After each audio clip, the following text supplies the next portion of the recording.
ಈತ ಗೆದ್ದಿದ್ದು ಹೌದಾ? ಗೆದ್ದಿದ್ದು ಹೌದು ಅಂತಾದ್ರೆ ಯಾಕೆ ಹೇಗೆ ಬಿತ್ತಿದ್ದಾನೆ ಅಂತ. ಹಾಗಾದ್ರೆ ಅಲ್ಲವರ ಕೋದರ ಬಿದ್ದ. ಏನೇ ಹೇಳಿ ಸ್ವಾಮಿ, ನನ್ನ ಅಣ್ಣ ಬಿದ್ದರೂ ಚಂದವೇ, ಗೆದ್ದರೂ ಚಂದವೇ. ಲೋಕದಲ್ಲಿ ಒಂದು ಮಾತುಂಟಲ್ಲ, ಆನೆ ಬಿದ್ದರೂ 1000 ಸತ್ತರೂ 1000 ಎಂಬುದಾಗಿ. ಹಾಗಾಯ್ತು ಇವನ ಕಥೆ. ಇರಲಿ ಬಿಡಿ ಸ್ವಾಮಿ, ಇಲ್ಲಿಯವರೆಗೆ ಬಹಳ ಮಾತನಾಡಿದವ, ಅರಳು ಹುರಿದಂತೆ ಬಾಯಿ ಬಡುಕದಂತೆ ಮಾತನಾಡಿದವ. ಆದರೆ ಈಗ ಮಾತು ಇಲ್ಲ, ಹಾರಾಟವೂ ಇಲ್ಲ.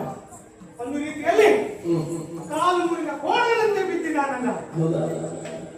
ಹೇಳಿದನಲ್ಲ, ಕೌರವನ ಪಡೆಯನ್ನು ಮುರಿದಿದ್ದೇನೆ, ದುಶ್ಯಾಸನನ ಉರವನ್ನು ಮುರಿದಿದ್ದೇನೆ ಎಂಬುದಾಗಿ. ಎಲ್ಲಿ ಹೋಯಿತು ಈತನ ಪರಾಕ್ರಮ?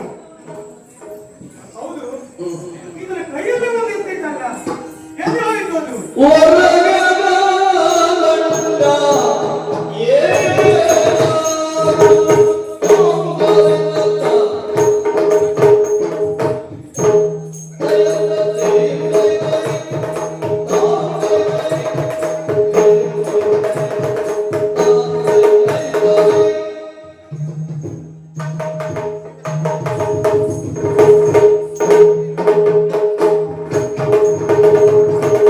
ಹೊರಗೆ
ನನ್ನ ಕೈಯಲ್ಲಿ ಗದೆ ಇದೆ ಎಂಬುದಾಗಿ ಅದು ಸಾಮಾನ್ಯವಾದ ಗದೆ ಅಲ್ಲ, ಭೂಮಿ ತೂಕದ ಗದೆ.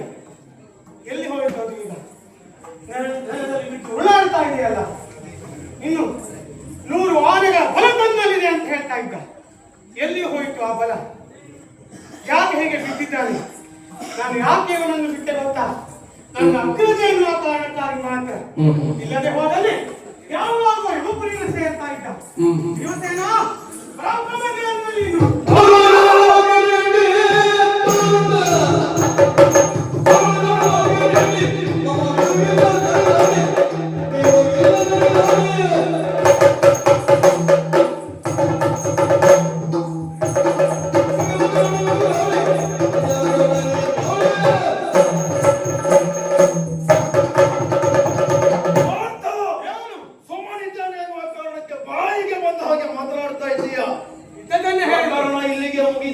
ಭಾವಿಸಬೇಡ.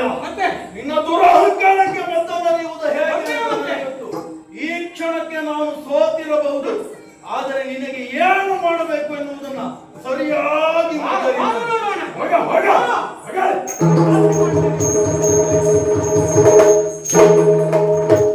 ಏನು ಮಾಡೋಣ? ಪ್ರಕರಣ ಇಲ್ಲಿಗೆ ಬಂದು ತಲುಪಿತಲ್ಲ. ತಮ್ಮನಿಂದ ಹೊಡೆತ ತಿನ್ನುವ ಹಾಗಾಯಿತು. ಹೊಡೆತ ತಿಂದದ್ದು ಬೇಸರ ಆಗಲಿಲ್ಲ. ಆಡಿದ ಮಾತುಗಳು ದೇಹಕ್ಕೆ ಆದ ಗಾಯ ಮಾಯಬಹುದು, ಆದರೆ ಮನಸ್ಸಿಗೆ ಮಾಡಿದ ನೋವು ಮಾಯುವುದಕ್ಕೆ ಸಾಧ್ಯವ? ಏನು ಮಾಡಲಿ? ಏನು ಮಾಡಲಿ? ಸರಿ ಸರಿ, ಸ್ವಹಸ್ತೇನ ದಾನ, ಪರಹಸ್ತೇನ ತಾಡನು. ನಾನು ಹೊಡೆಯುವುದಲ್ಲ, ಯಾರಿಂದ ಹೊಡೆಸಬೇಕು ಅವರಿಂದಲೇ ಹೊಡೆಸ್ತೇನೆ. ಅವರೇ ಸರಿ, ಅವರೇ ಸರಿ. ದ್ರೌಪದಿ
ನಿನ್ನ ಮಧುರವಾದ ಮಾತುಗಳನ್ನು ಕೇಳಿದ ಕ್ಷಣದಲ್ಲಿ, ನಿನ್ನ ಈ ಮುದ್ದಾದ ಮುಖವನ್ನು ನೋಡಿದ ಕ್ಷಣದಲ್ಲಿ ನನ್ನ ನೋವುಗಳೆಲ್ಲವೂ ಮಾಯವಾಗಿ ಹೋಯಿತು.